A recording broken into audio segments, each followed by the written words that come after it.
बिस्मिल्लाहिर्रहमानिर्रहीम अस्सलामु अलैकुम वरहमतुल्लाहि वबरकातुहू। नाज़रीन, आप देख रहे हैं दुनिया मेरे आगे यूट्यूब चैनल और मैं हूं गुलाम नबी मदनी। आज 28 सितंबर 2021 है और आज दिन है मंगल का।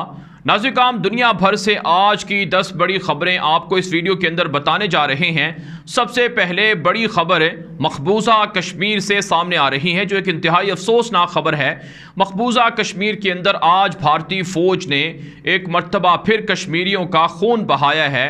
भारत की दरिंदा दहशतगर्द फोर्सेस की जानिब से सर्च ऑपरेशन किया गया है और मुख्तलिफ इलाकों के अंदर दर्जनों कश्मीरियों को हिरासा किया गया है, घर घर ऑपरेशन किया गया है और सिर्फ बारामूला के अंदर आज 5 कश्मीरी नौजवानों को शहीद कर दिया गया है।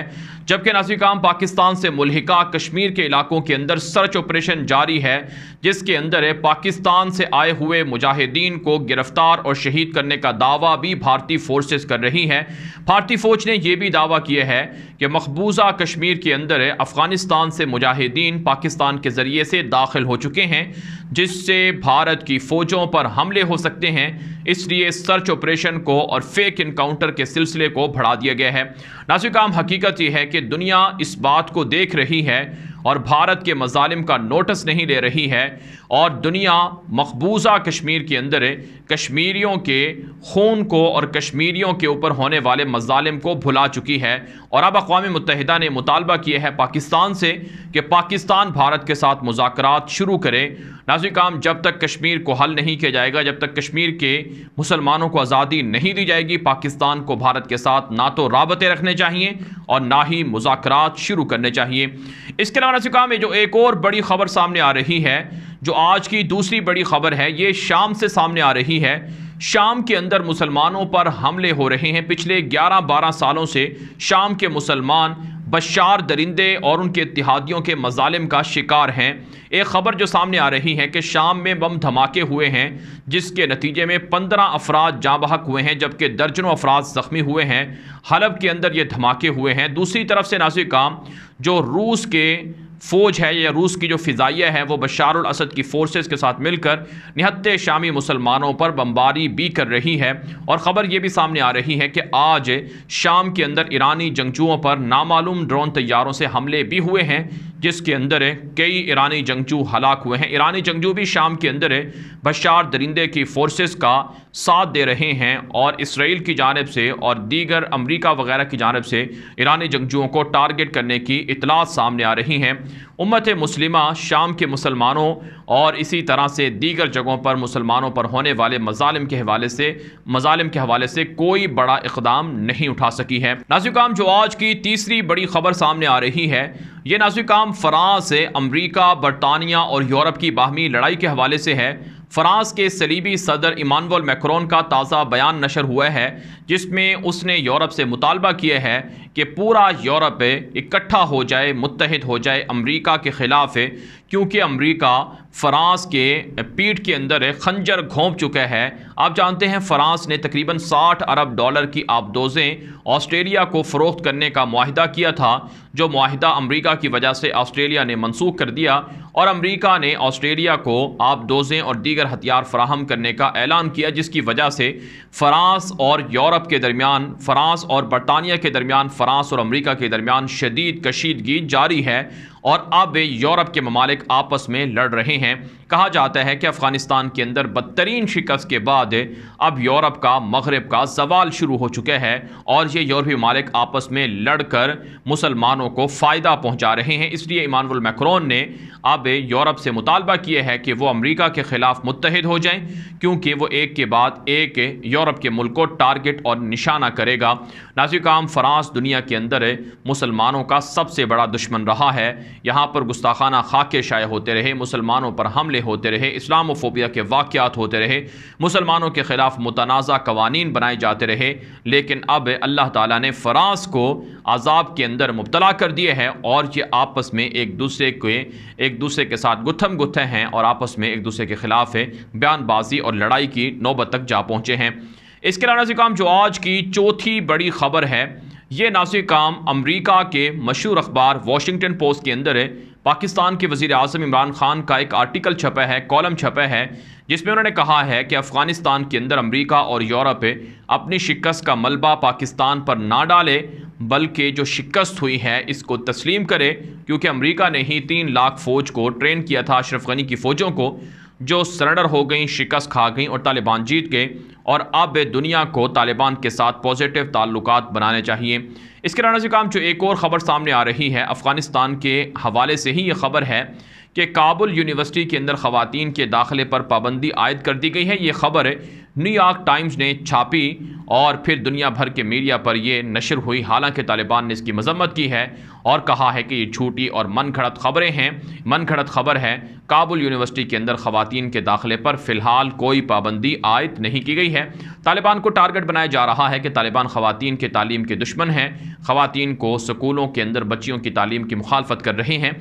हालांकि तालिबान को एजुकेशन को ख़त्म करके इनफरादी और अलहदा सेपरेट इदारे बना रहे हैं, सेपरेट निज़ाम ला रहे हैं, ताकि फ़हाशी उरियानी और दीगर जो इस्लामी कवानीन की मुखालफत है, इस तरह के जो मसाइल हैं, इससे बचा जा सके। इसके अलावा नाज़िर काम जो आज की 5वीं बड़ी ख़बर है, यह नाज़िर काम शुमाली कोरिया से है। शुमाली कोरिया ने बहिरा जापान के अंदर एक और बैलिस्टिक मिसाइल का कामयाब तजर्बा किया है। अमरीका ने इस पर शदीद मजम्मत की है कि शुमाली कोरिया जोहरी हथियारों को तैयार करके दुनिया के अमन के लिए ख़तरा बन रहा है। दूसरी तरफ से शुमाली कोरिया ने कहा है कि हम अपने दिफा के लिए ये मिसाइल बना रहे हैं, अमरीका हमें डिक्टेट नहीं कर सकता है। इसके अलावा नाज़िर काम जो एक और ख़बर सामने आ रही है कि अमरीका ने भी खुफिया तरीके से एक ख़तरनाक मिसाइल का तजर्बा किया है, जो आवाज़ से 5 गुना तेज़ रफ्तारी से हदफ को टारगेट कर सकता है। दुनिया के अंदर अमरीका, यूरोप और दीगर ममालिक ये दुनिया के तरक्की पजीर ममालिक को टारगेट करते हैं कि वो जोहरी हथियार या अपने दिफाई हथियार तैयार ना करें, उन पर पाबंदियाँ लगाते हैं। हालांकि ख़ुद ये दुनिया के अमन के लिए सबसे बड़ा ख़तरा हैं। अरबों डॉलर का असलहा ये दुनिया को बेचते हैं, जो निहत्ते लोगों के ख़िलाफ़ इस्तेमाल होता है। इसके अलावा नाज़िर काम जो आज की 6ठी बड़ी ख़बर है, ये इराक़ से सामने आ रही है।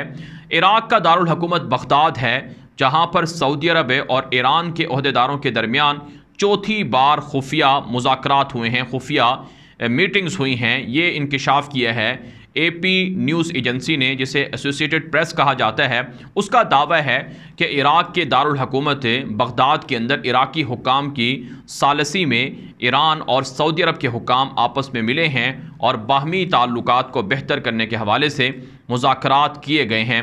नाज़िर काम ईरान और सऊदी अरब के दरमियान पिछले 6 सालों से ताल्लुकात कशीदे हैं। जब ईरान के अंदर, तेहरान के अंदर सऊदी अरब की एम्बेसी को जला दिया गया था, उसके बाद से हालात ख़राब हैं। लेकिन अब कहा जाता है कि हालात को बेहतर करने के लिए और मुज़ाकरात किए जा रहे हैं। लेकिन इन मुज़ाकरात से दोनों मुल्कों के दरमियान जो ताल्लुकात हैं वो उस तरह से बेहतर नहीं हो सकेंगे जिस तरह से सऊदी अरब के दीगर ममालिक के साथ ताल्लुकात हैं। इसके अलावा नाज़िर काम जो आज की 7वीं बड़ी ख़बर है, ये बरतानिया से सामने आ रही है। बरतानिया के अंदर लेबर पार्टी है, उसने फ़लस्तीन को एक आज़ाद रियासत तस्लीम कर लिया है।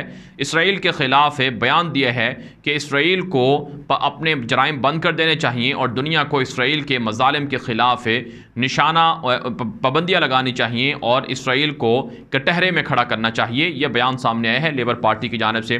दूसरी तरफ से नाज़िर काम फ़लस्तीन के अंदर आज इसराइल की गासिब दरिंदा यहूदी फोर्सेस ने मुसलमानों पर हमले किए हैं, जिसमें एक फ़लस्तीनी मुसलमान शहीद हुए हैं जबकि कई ज़ख्मी हुए हैं। और ख़बरें ये भी सामने आ रही हैं कि आज मस्जिद अक्सा के अंदर दर्जनों यहूदियों ने पुलिस की सिक्योरिटी के अंदर बाकायदा प्रोटोकॉल के अंदर मस्जिद अक्सा की बेहुरमती की है। मुसलसल मस्जिद अक्सा की यहूदी बेहुरमती कर रहे हैं। इसके अलावा नाज़िर काम जो आज की 8वीं बड़ी ख़बर है, ये नाज़िर काम यमन से सामने आ रही है। यमन के अंदर शदीद लड़ाई और झड़पें जारी हैं। मारिब का इलाका है जहाँ पर झड़पें और लड़ाई और हमले हो रहे हैं, जिसमें 100 से ज़ायद अफराद जाँ बहक हुए हैं, जाँ बहक और ज़ख्मी हुए हैं। जबकि मुजाहरे भी जारी हैं कि हूसी बागी अमरीका, सऊदी अरब और दीगर ममालिक के ईरान वगैरह यमन के अंदर मुदाखलत बंद कर दें। नाज़िर काम सच्ची बात यह है कि अमरीका और यूरोप ने अपने असलहे की फैक्ट्रियाँ चलाने के लिए यमन की जंग को, लीबिया की जंग को, शाम और इराक़ की जंग को भड़काया हुआ है, ताकि जहाँ पर जंगें हैं वहाँ पर उनका असलहा बिके और वहाँ के ममालिक उनका असलहा ख़रीदें और यूँ वो पैसे कमाएं। यमन के अंदर जो जंग है, इसमें जो असलहा इस्तेमाल हो रहा है वो सारा असलहा अमरीका की कंपनियों का तैयार करदा असलहा है, जो सऊदी अरब को और हूसियों को और इसी तरह से जो मुत्तहिदा अरब इमारात है और सऊदी अरब के इत्तेहादी हैं उनको फ़रोख्त किया जाता है। और ईरान बुनियादी तौर पर यमन के अंदर मुदाखलत किए हुए है जो हूसियों की पुष्पनाही कर रहा है। यूं नाज़िर काम यमन की जंग पिछले 6 साल से जारी है और निहत्ते मुसलमान इस जंग की कीमत चुका रहे हैं।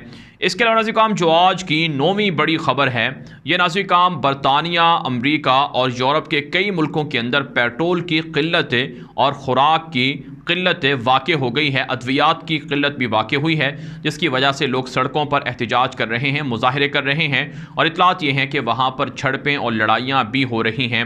नाज़िर काम एक ख़बर ये भी सामने आ रही है कि स्वीडन के अंदर एक धमाका भी हुआ है जिसके अंदर 25 से ज़ायद अफराद जाँ बहक हुए हैं, 25 से ज़ायद अफराद ज़ख्मी हुए हैं। और ये धमाका स्वीडन जो दुनिया का, यूरोप का एक बड़ा पुरअमन मुल्क है, वहाँ पर हुआ है। नाज़िर काम हकीकत ये है कि यूरोप के ममालिक अपनी मसनूई तरक्की तो बताते हैं कि उनके मुल्कों के अंदर बड़ी तरक्की है और उनके मुल्कों के अंदर बड़ा अमन है, लेकिन सच्ची बात यह है कि जितने जराइम और जितने हादसात अमरीका के अंदर, बरतानिया के अंदर और दीगर जगहों पर होते हैं, उतना दुनिया के किसी और मुल्क में नहीं होते। मसलन पाकिस्तान में उतने वाक़यात नहीं होते जराइम के जितने के अमरीका और बरतानिया के अंदर होते हैं, लेकिन फिर भी मुसलमान मुल्कों को बदअमनी वाला मुल्क बताने के लिए मगरब का मीडिया प्रोपेगेंडा करता है। नाज़िर काम जो आज की 10वीं बड़ी खबर है ये ईरान और आज़रबैजान के दरमियान शदीद इख्तिलाफात के हवाले से है। नाज़िर काम आज़रबैजान के सदर इल्हाम अलीफ ने खबर दी है और उसने बयान दिया है इल्हाम अलीफ ने कि ईरान हमारे ख़िलाफ़ आर्मीनिया के सलीबियों की मदद कर रहा है। ईरान ने असलहे के ट्रक भर कर आर्मीनिया को दिए थे गुज़श्ता साल जो काराबाख की जंग हुई थी उस मौके पर, और हमने ये ट्रक पकड़े थे जिसके अंदर ईरान से असलहा आर्मीनिया के सलीबियों को मुंतकिल किया जा रहा था। इस पर ईरान की वज़ारत ख़ारजा ने सख्त तनकीद की है और कहा है कि आज़रबैजान हमारे साथ जंग शुरू कर रहा है और हमें बेजा तनकीद का निशाना बना रहा है। नाज़िर काम हकीकत ये है कि ईरान पड़ोसी मुल्कों के अंदर इंटरफेयर भी करता है, ईरान पड़ोसी मुल्कों के अंदर प्रॉक्सी वार भी लड़ता है। ख़ुद ईरान के बड़े बड़े ओहदेदार हैं जिन्होंने ये बयानात दिए हैं कि ईरान सिर्फ़ मौजूदा ईरान या तेहरान या मौजूदा जो उसकी हदूद हैं उस तक महदूद नहीं है, बल्कि ईरान शाम के अंदर भी है, लबनान के अंदर भी है, इराक़ के अंदर भी है और यमन के अंदर भी है और फ़लस्तीन के अंदर भी है और दीगर जगहों पर भी है। ये बयानात सामने आ रहे हैं। नाज़िर काम ईरान के मशहूर आलिम दीन हैं, उनका एक वीडियो क्लिप नशर हो रहा है जिसमें उन्होंने ये बात कही है कि ईरान दुनिया के मुख्तलिफ ममालिक के अंदर मौजूद है और ये सारे ममालिक ईरान बन चुके हैं, जैसा कि शाम है, इराक़ है, लबनान है, फ़लस्तीन है, यमन है।